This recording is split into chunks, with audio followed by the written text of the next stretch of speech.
जय श्री कृष्णा मित्रों, एक बार आपका फिर से स्वागत है हमारे एचएस जीवन स्टोरी चैनल पर।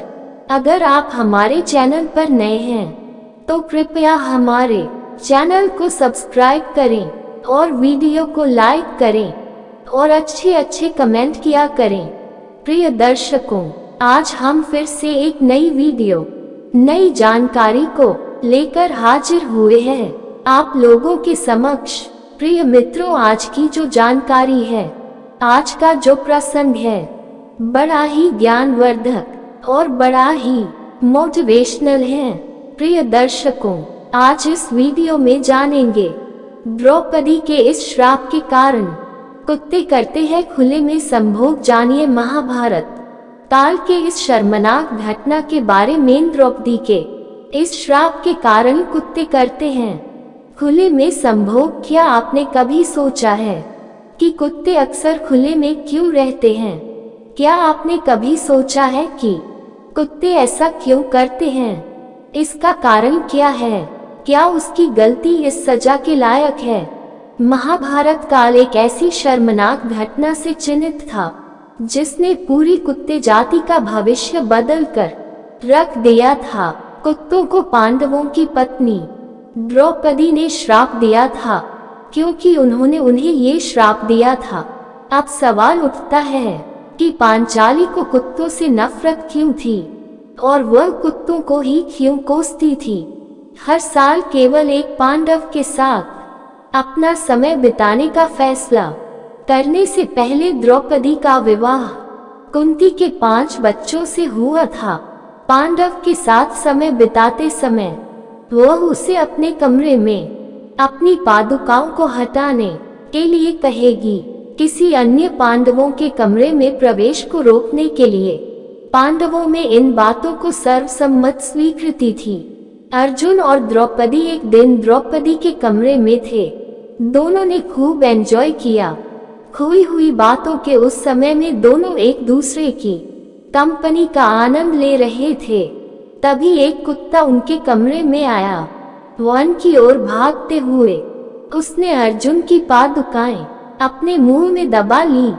पादुका को जंगल में ले जाकर कुत्ता उसके साथ खेलने लगा। अपने कमरे में वापस जाने के दौरान भीम ने देखा कि द्रौपदी कमरे में अकेली थी। ये दर्शाता है कि वह अकेली थी। जैसे ही भीम कमरे में दाखिल हुए, उन्होंने कुछ भी सोचना बंद नहीं किया।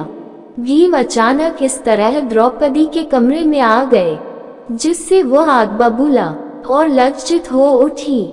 जब कमरे के बाहर की पादुकाएं संकेत करती हैं कि अर्जुन अंदर है, तो क्रोधित लाल द्रौपदी ने भीम से पूछा कि वह इस तरह कमरे के अंदर कैसे आ सकता है। भीम के अनुसार मैं अंदर आया क्योंकि बाहर पादुकाएं नहीं हैं, इसलिए मैं द्रौपदी को शांत करने में सक्षम था। अगर मैंने पादुका देखी होती तो मेरे लिए अंदर आने का कोई मतलब नहीं होता। तब अर्जुन और भीम कमरे से निकले और पादुका की खोज की। पादुकाओं की खोज में भाई उसी वन में पहुंचे जहां कुत्ते पशुओं के साथ खेल रहे थे। जैसे ही अर्जुन और भीम वन पहुंचे, द्रौपदी भी आ गई। द्रौपदी का क्रोध इतना अधिक था कि जब उसने कुत्ते को पादुका के साथ खेलते देखा तो उसे श्राप दे दिया।